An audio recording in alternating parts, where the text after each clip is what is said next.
बऱ्याच लोकांच्या तोडून मी ऐकलं की राजापूर लांजा मतदारसंघाला लोकल मनुष्य असावा, पण मी सुद्धा राजापूर लांजा मतदारसंघातला लोकलच मनुष्य आहे. मी पहिली गोष्ट म्हणजे बरेच वर्ष राजापूर लांजामध्ये धंदा करतो आहे. बरेच पूल बांधलेले आहेत, सर्व गोष्टी केलेल्या आहेत. त्यामुळे मी त्या गावचाच नागरिक आहे, त्या गावचाच आहे. माझे दोन मुलगे किरण रवींद्र सामंत आणि उदय रवींद्र सामंत. किरण रवींद्र सामंत हे राजापूर लांजा मतदारसंघातून उभे आहेत. उदय हा रत्नागिरी मतदारसंघातून उभा आहे.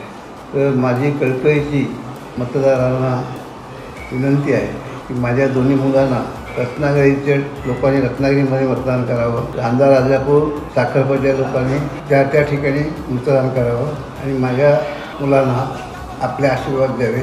आपण जे मतदान करणार ते आमचं कुटुंब आहे, कधीही विसरणार नाही. जे जे तुम्ही सांगाल ते ते आम्ही करण्याचा पूर्ण प्रयत्न करून सुद्धा देऊ. किरण भैया सामंत निवडून येणार, आमचा किरण भैया सामंत निवडून येणार.